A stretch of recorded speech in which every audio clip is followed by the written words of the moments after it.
Hey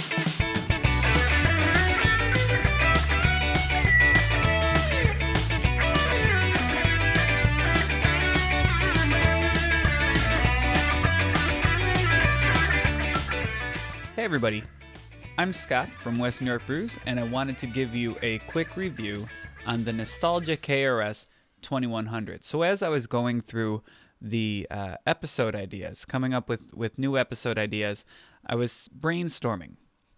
What am I an expert in? And the answer is nothing, which is not completely true.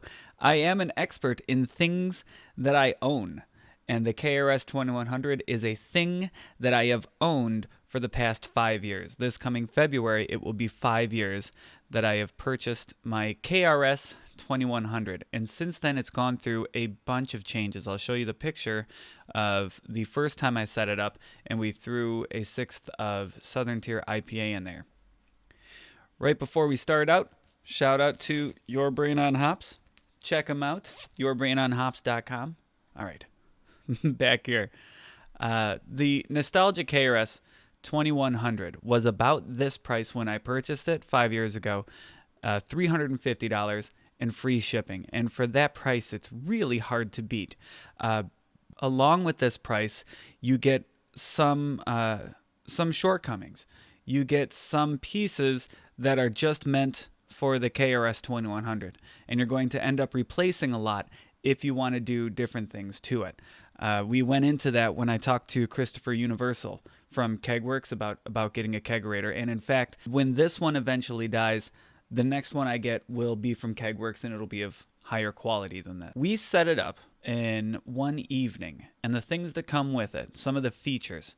All right, it has enough room for a half keg. Okay, it's got a rounded front, which you can see in the pictures.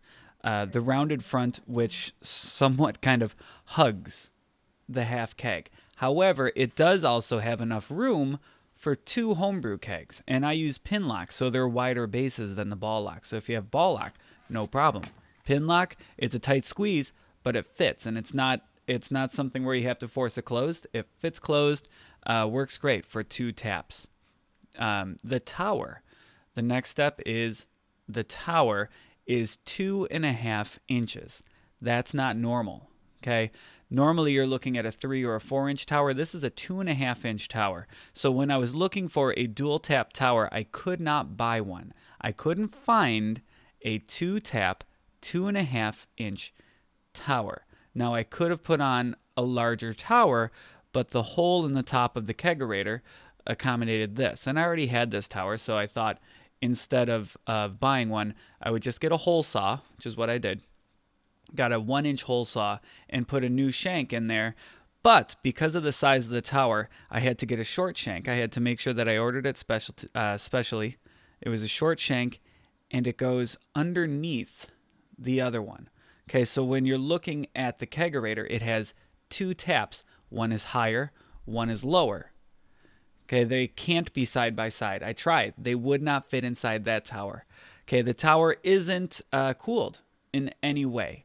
So there is a little bit of foam coming through from the first part of that tube, especially in the warmer months. Okay, continuing down. It comes with a 2.5 pound CO2 tank, which is also not normal. That's not something you can get exchanged somewhere. I go up to Irish and get it filled. Okay, it fits, it works through a couple of kegs, at least 1 full keg, sometimes 2, and if they're homebrew kegs, I generally get through about 3 before I have to replace or get the 2.5 pound tank refilled. And it's nice to have this smaller tank that I can take with me when I'm using a picnic tap for homebrew events, or if I'm taking my beer somewhere. It's nice to have this smaller tank. It comes with the regulator. The regulator still works fine. I use it on my second Kegerator. Inside the KRS 2100, I now have a 5 pound tank, which it will fit, and a dual regulator so that I can do my 2 different homebrew taps. Continuing, it comes with a Sankey tap. I use that still. I took, instead of the proprietary fittings that they put on there, which I mean are fairly standard, but they're not.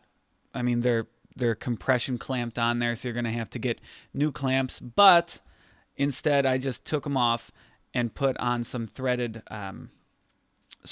disconnects so that I can disconnect my homebrew posts. I can disconnect my homebrew connections and switch to a Sankey connection just by threading the line right onto the Sankey now. To do that, because of the height of the KRS 2100, you can see that the Sankey tap here has a 90-degree curve up at the top. Okay, that's important because you can't go straight off the top. So what I had to do was I had to get a threaded connection that's a 90-degree angle. They make those, and I got one. It has wheels. I took them off. Now they say, and Christopher Universal mentioned this as well, you should not build these into something. You can see in my pictures that I did. But I left enough space on the back and the sides for really good ventilation. Okay, the surrounding area generally never gets even warm. In the summer, when everything is warm, maybe it feels a little warm. Otherwise, the ventilation from along the sides is great. There's a lot of room still in the back to allow that air to escape. So that's the KRS 2100. Would I purchase it now? No. And everything that I just described to you, where I put all those modifications into it to get it the way that I want it, all of those modifications probably cost me between $200 and $300. So if I just added that $200 to $300 to the price of this, I could go to Kegworks and get a better Kegerator, where a lot of those problems would have already been addressed.